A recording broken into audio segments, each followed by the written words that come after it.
jaajëfal leen ci ànd bi ngeen di ànd ak ñun mbokku internet bu 5M TV Sénégal jaa ngeen jëf ci teewlu bi. dal leen ak jàmm ami site internet 5M TV Sénégal li gën a fës ci bopp xabaar yi nag dañ koy doo rek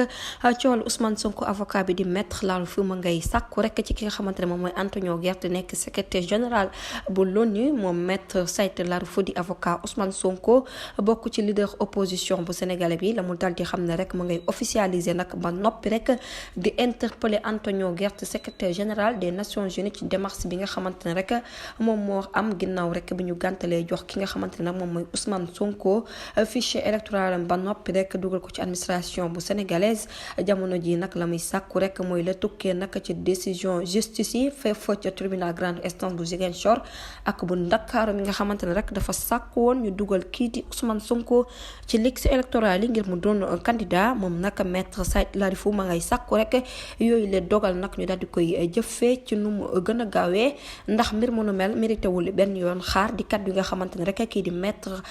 Laurent Fuma daal dina koy yëkkati ba tey rek ami site internet 5M TV Sénégal dañ koy door rek nag saisine bi nga xamante ne rek defoon nañ ko foofu ca cour suprême ñeel nag affaire Ousmane Sonko ak agent judiciaire de l'État ba nagga ni rek moom ci jëmi boppam defagul ab recours waaye nag bu ñu jógee ko foofu rek dañuy wutali kat bi nga xamante ne kii di secrétaire national bu yor wàllum communication parti ba woon di Pastef El Hadji Malick Ndiaye daal dina koy yëkkati rek ñeel réintégration Ousmane Sonko ci liste électorale yi ginnaaw ay fan yi nga xamante ne rek amoon na ndam foofu ca tribunal bu Ndakaaru jamono ji nag ma ngay dànkaafu bu baax maire bu ville bu Ndakaaru mi nga xamante ne rek ma ngi doon sàkku nag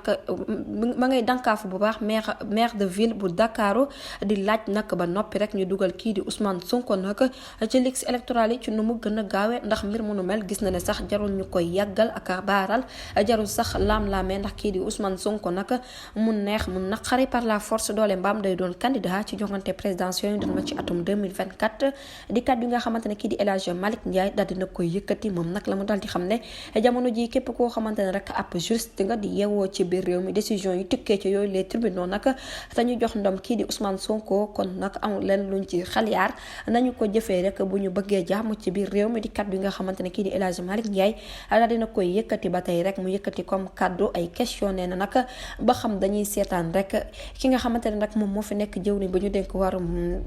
ñu dénk waru karange biir réew mi ak bitim réew mu nekk fi di def li ko neex di exercer dooleem nag jëmale ko ci kuréel gii di DAF ak direction générale des élections ba noppi ndax dañ koy seetaan rek muy continuer nag ak a naqaral kii di Ousmane Sonko ba tey rek moom El Hadji Malick Ndiaye la mu daal di yëgle moo di kii di président Ousmane Sonko nag dina yor document yëpp yu koy may nag mu mën a déposer ci jàmm ak salaam candidature am te bu boobaa nag kii di conseil constitutionnel dina ko dëggal ginnaaw rek bu mu gisee ne moom mooy organe bi nga xamante ne rek moom lañ fi teg ngir mu respecter lépp loo xamante ne rek constitution la di kat yi nga xamante ne kii di El Hadji Malick Ndiaye daal dina koy yëkkati jërë ngeen jëf ci teewlu bi bu leen fàttee abonné bës cloche de notification ngir amaat yeneen i info